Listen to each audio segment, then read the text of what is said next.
Let's keep going with young adult books, and we'll go through the stack that I brought back from my archive at my parents' house. And while this is mostly Roald Dahl, I will start with some others that aren't, and end with a pitch for two classics. So, first is ones I've mentioned before, The Princess and Curdie and The Princess and the Goblin by George MacDonald. Somebody on here tipped me off to these, and they are two of the coolest fantasy books I've ever seen. I had no idea ever what was coming, and it was very heroic. The only thing I wouldn't do is read the last paragraph of the last book. It's just a little too dark even for me.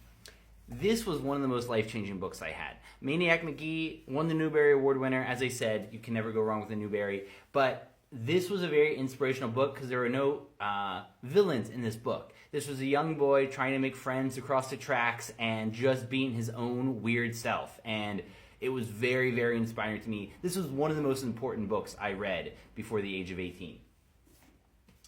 This is a very sweet one, The Cricket in Times Square by George Selden. It is a cat and who makes friends with a mouse and a cricket, and it's just a lovely book, and you can get some very beautifully illustrated editions, like this one by Garth Williams. So, my 6-year-old caught eye of this one, so I think this is going to be the next chapter book we read, since we just finished The Road to Oz last night, and if you know this book, you know why this is such a classic.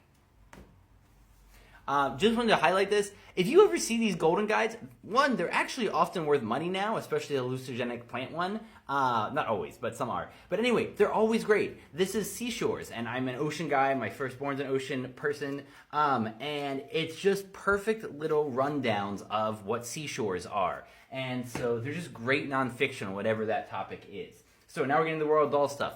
The BFG is such a lovely, happy book about accepting others. Not quite as well known as The Giraffe and the Pelly and Me, which is a nice family adventure with animals. Of course, there is Charlie and the Chocolate Factory, but also, if you like Charlie and the Chocolate Factory, there's also a sequel, Charlie and the Glass Elevator.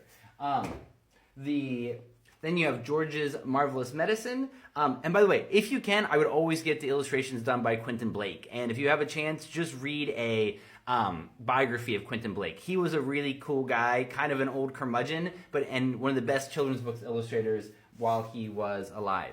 I think he's dead. I'm not sure he's dead. James and the Giant Peach, of course. Another James and the Giant Peach. The Witches, which I read to my wife in Paris like 10 years ago, but that's before she was a witch, and now she's not as much into it. The Magic Finger is another fun one by Roald Dahl. Charlotte's Web, of course, if you haven't read it, it's a great one to read. And then finally, The Wonderful Wizard of Oz. This is a great chapter book for kids, and it goes on to 14 books. There's a lot of great lessons about friendship in here. I cannot overstate the importance of the Oz books for reading together as a family or for a young reader.